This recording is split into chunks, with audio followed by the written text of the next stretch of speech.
8 seconds. That is the razor's edge between survival and disaster, between anonymity and immortality inside the rodeo arena. Yet those 8 seconds stretch into eternity when a rider locks down on the back of a bucking bull, a creature bred for chaos, forged in unpredictability, and capable of rewriting a man's destiny in a single violent heartbeat. The crowd may see it as sport, but for the cowboy, it is a war of nerves, bone, and muscle. Each ride is a dance with fury itself, where life dangles on the rhythm of raw power and the instinct of survival. Many have described it as the most dangerous 8 seconds in the world, and they are not wrong. Today, we count down the most feared bulls in rodeo history, the beasts that carved their names into legend with buck-off rates so high they seemed untouchable, with power so ferocious they redefined what danger means. From the unstoppable juggernauts like Bushwhacker to the bone-breaking brutality of Bodacious, these animals represent the pinnacle of untamed chaos. Viewer discretion is not just advised, it is demanded. Because unlike other sports, bull riding has no referee to stop the clock, no whistle to halt the storm. There are no timeouts in this arena. It is man versus beast, courage versus calamity. 8 seconds of eternity. We begin with a legend whose name is deceptive, almost mocking in its understatement. Little Yellow Jacket. Do not be fooled by the name. This bull was no lightweight. Tipping the scales at over 1,700 pounds, Little Yellow Jacket was an absolute titan of the professional bull riders, PBR, circuit. His dominance wasn't just a matter of strength, it was historic. From 2002 to 2004, he achieved the unheard-of feat of becoming a 3-time PBR World Champion bull, the first in history to claim that title 3 consecutive years. His fame and ferocity earned him another milestone. He became the first living animal inducted into the North Dakota Cowboy Hall of Fame, standing shoulder to shoulder with human legends of the sport. But what made him truly terrifying was his unpredictability. Most bulls develop a pattern, a signature spin, a preferred kick, a move that riders can study. Not Little Yellow Jacket. He was chaos in motion. He never bucked the same way twice. He shifted tactics mid-ride with unnerving intelligence, as if he could sense the rider's counter-moves and then dismantle them in a split second. This made every mount an act of calculated survival. Across his storied career, he faced 93 professional riders. Only 15 ever heard the buzzer. The rest were flung into the dirt before they even had time to process what had happened. And when we say aloud, we mean it, because with Little Yellow Jacket, it often felt as though he decided who would ride him to the whistle and who would not. Even seasoned riders confessed it felt personal, like he was making a choice in the heat of the moment. In bull riding, the rules are deceptively simple. The timer begins the instant the bull smashes out of the chute with his shoulder breaking the gate. The rider must cling with one hand gripping the bull rope, while the other stays free, raised in the air like a defiant flag of survival. Touching the bull or themselves with that free hand before the clock runs out means immediate disqualification. The goal is to last a full 8 seconds, spurring rhythmically while maintaining balance and control. Judges award up to 50 points to the rider and 50 to the bull. In this way, the bull is just as much an athlete as the man trying to tame it. The harder the bull bucks, the more potential for a high score, but also the greater the risk of disaster. Little Yellow Jacket's power came from his sheer physicality. His muscular frame was a loaded spring, capable of explosive leaps and violent twists that sent men skyward like rag dolls. Riders said it wasn't just being thrown, it was being launched, ejected into orbit by a creature that seemed to delight in the act. His bucking was violent, unpredictable, and bone-rattling. It wasn't unusual for riders to hit the dirt before they even realized the ride had begun. Professional bull rider Greg Gaffney once said of him, "He had the heart of a champion. He was the total package. He bucked, kicked, changed direction, and came with more intensity than any bull I'd ever seen." And it wasn't just his physical power. Riders swore that his very presence carried intimidation. The way he locked eyes before a ride, the way he walked into the chute with a posture of pure defiance. It was psychological warfare before the gate even opened. But his legend was cemented in one of the most iconic showdowns in rodeo history, the $1 Million Ride. The year was 2003.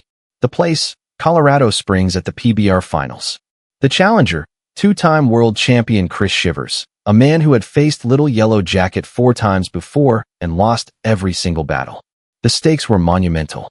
If Shivers could ride the bull for a full 8 seconds, he would walk away with $1 million. The arena was electric. Thousands of fans packed in, holding their breath, waiting for the clash of titans. The chute flung open, and Little Yellow Jacket exploded out with volcanic energy. Chris Shivers dug deep, calling upon every ounce of skill and experience.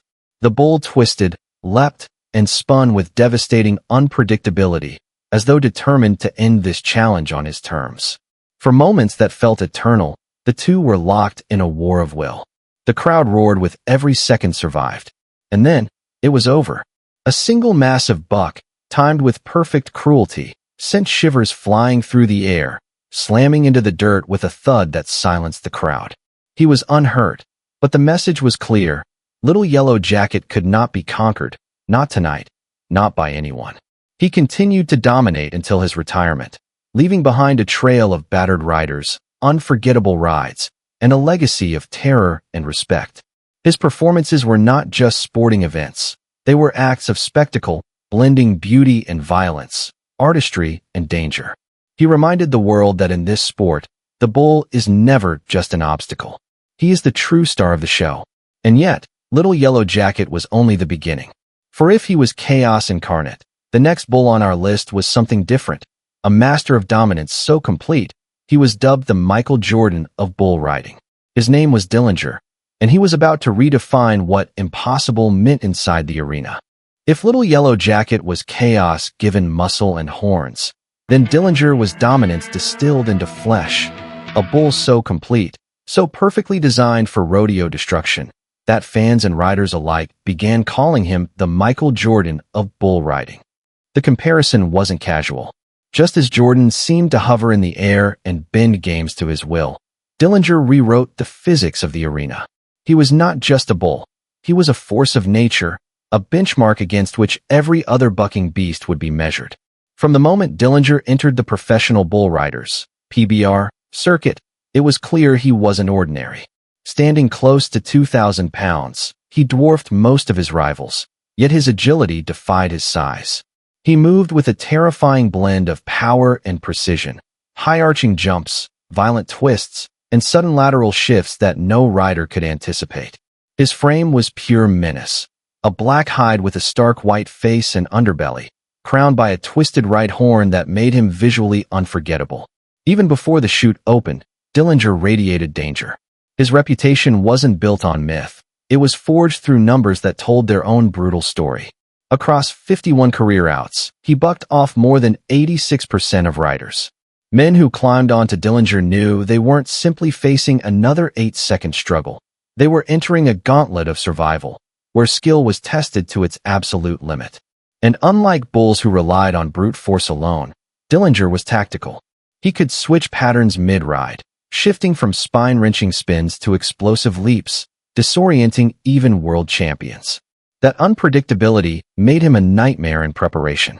Cowboys admitted openly, you couldn't study Dillinger. You could only pray to endure him.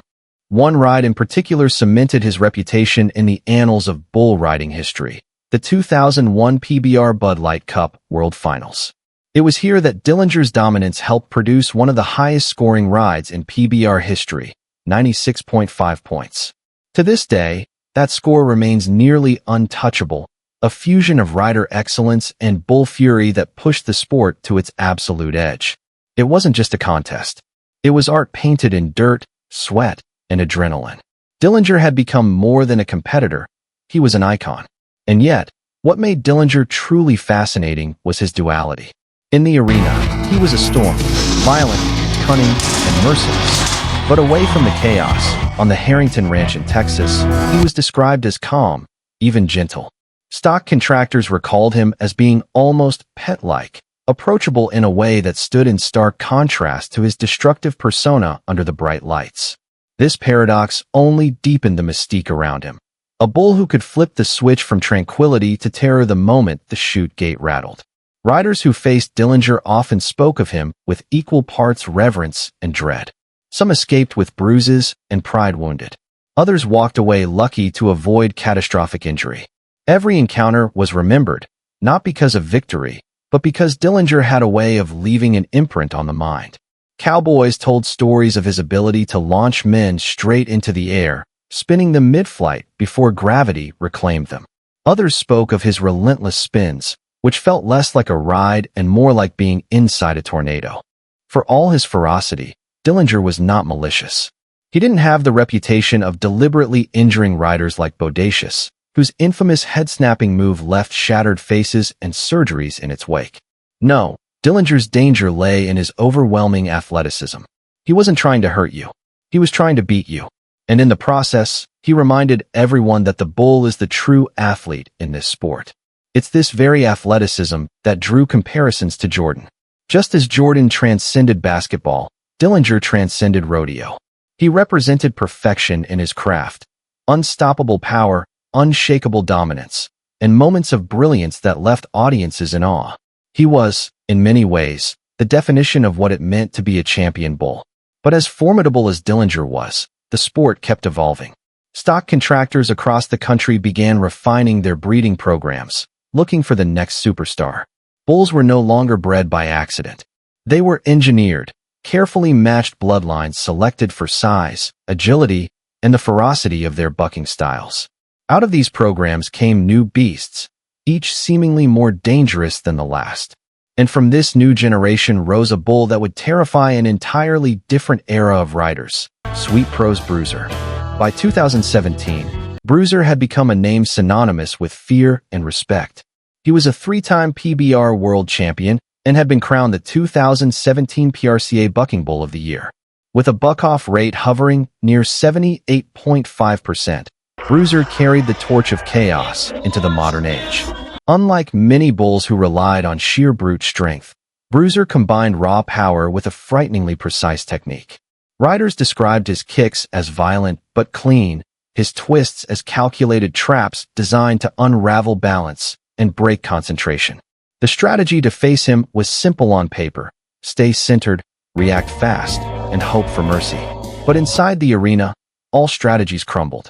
Once the chute gate blew open, Bruiser erupted like a bomb. His hind legs launched skyward, sending shockwaves through the rider's spine.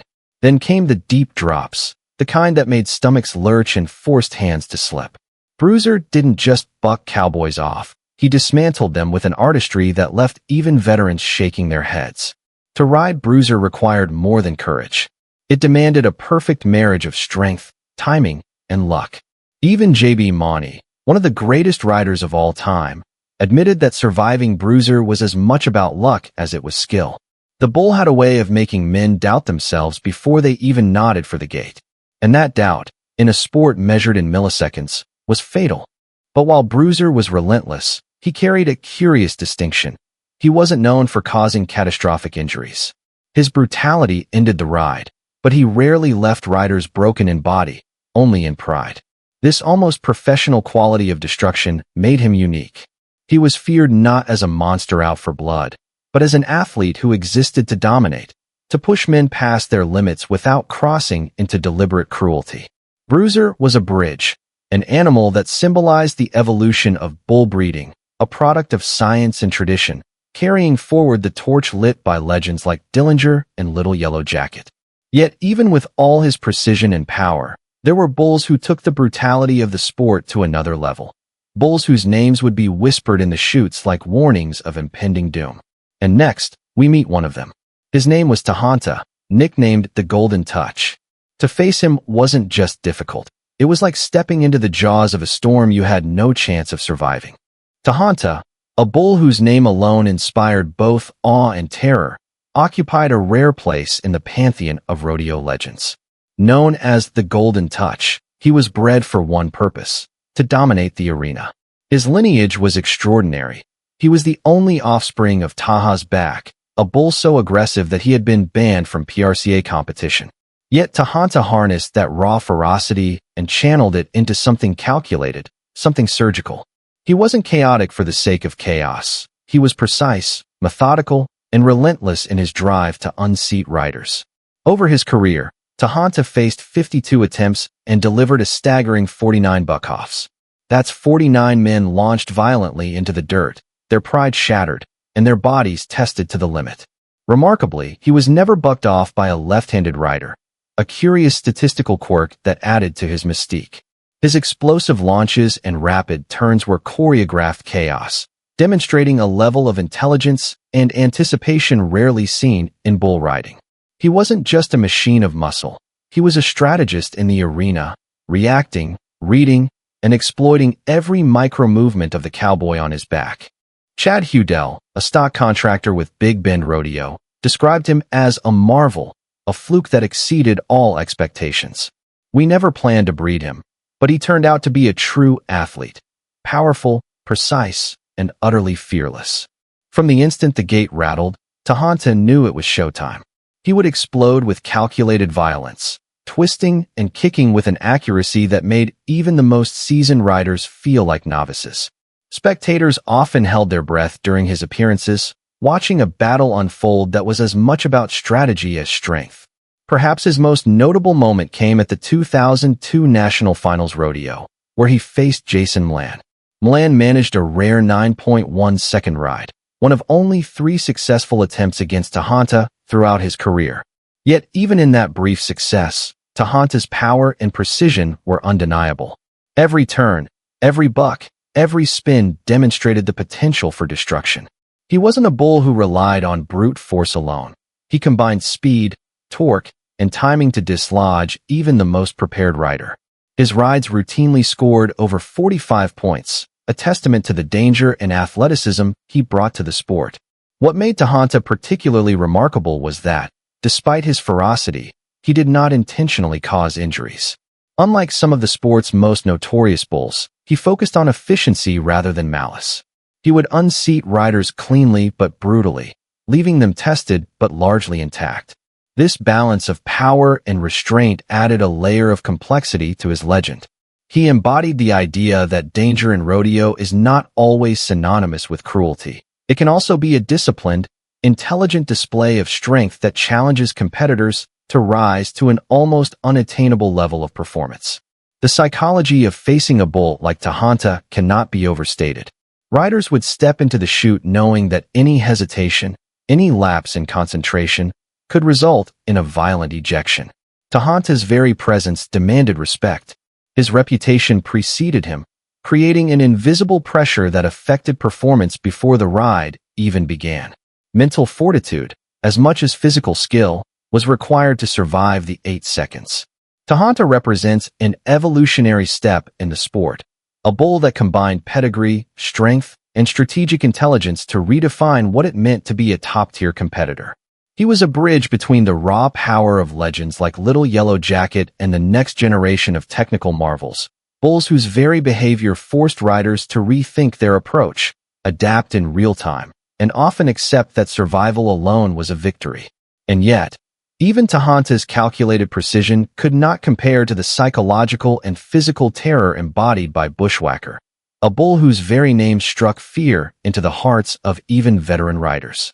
Known as the apex predator of the modern arena, Bushwhacker wasn't just difficult to ride. He was virtually unbeatable. Bushwhacker's record is staggering. Out of 66 attempts, he was successfully ridden only 3 times. That's a 96.5% buck-off rate. His streak of consecutive buck-offs, 42 rides without a single successful mount, set a PBR record and solidified his reputation as the ultimate test of a rider's skill, courage, and resilience.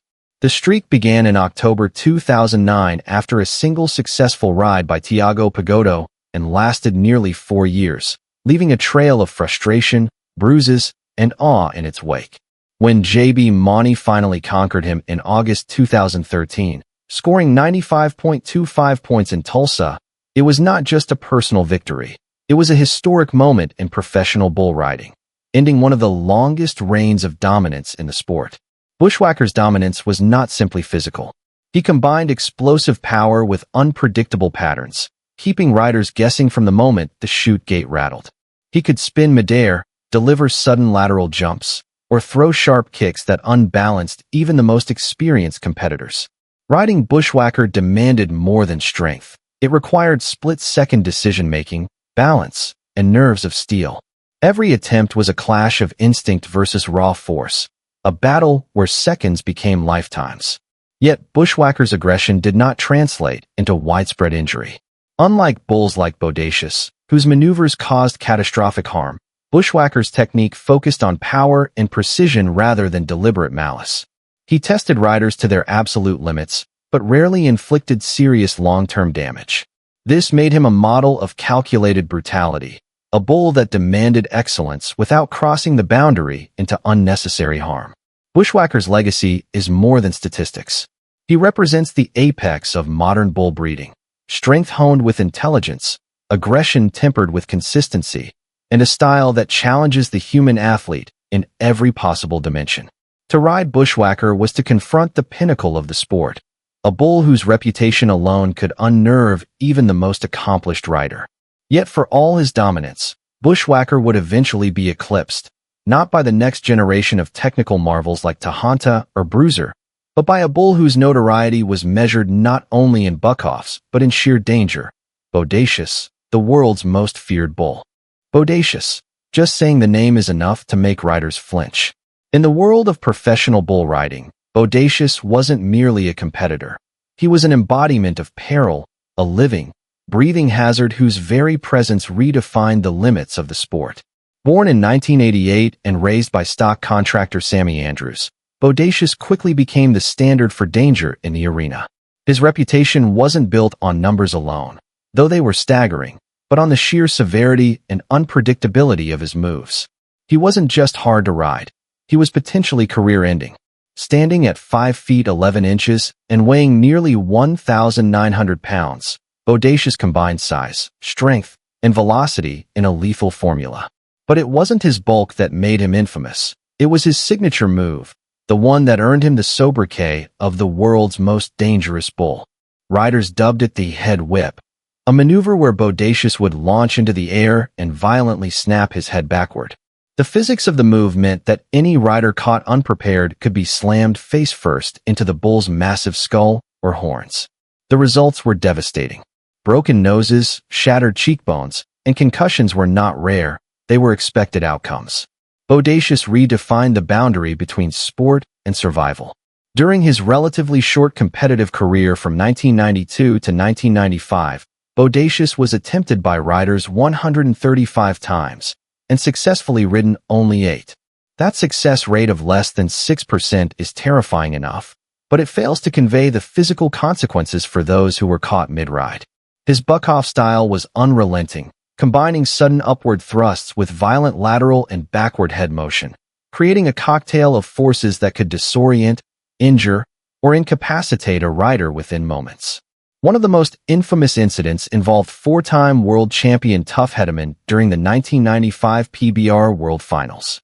Hedeman had previously conquered Bodacious in 1993, but in their rematch, the bull's power and timing were nothing short of catastrophic. As Bodacious executed his signature head whip, Hedeman's face collided with the bull's skull with devastating impact. Every major bone beneath his eyes was shattered. The injury required 13 hours of reconstructive surgery and the implantation of 5 titanium plates.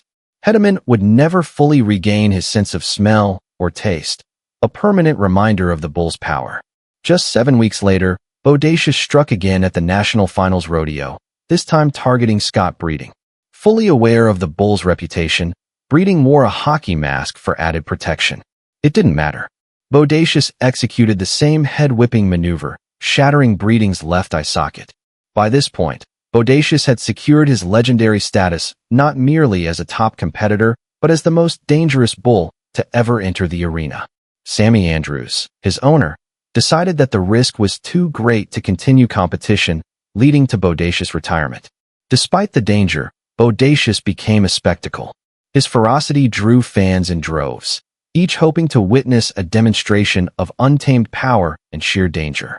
After his retirement, he became a major attraction at Andrews Ranch in Texas, where spectators could observe the bull up close, appreciating the combination of muscle, agility, and intelligence that made him extraordinary. He became a symbol, not just of danger, but of what it means to push human courage to its absolute limits. Bodacious' legacy is multifaceted. In one sense, he is a cautionary tale about the thin line between sport and injury, showcasing how evolution in breeding and training can create animals of unprecedented power. In another sense, he is a testament to the skill, bravery, and mental fortitude required of professional bull riders.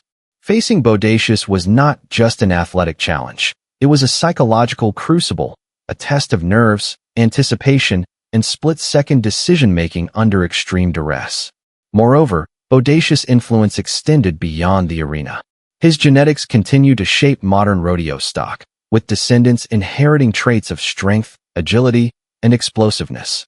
Trainers study his moves, stock contractors refine breeding programs with him in mind, and riders continue to reference him as the benchmark of ultimate danger. His story is both legend and blueprint, a guidepost for what is possible when breeding, instinct, and training converge to produce a creature capable of redefining the sport.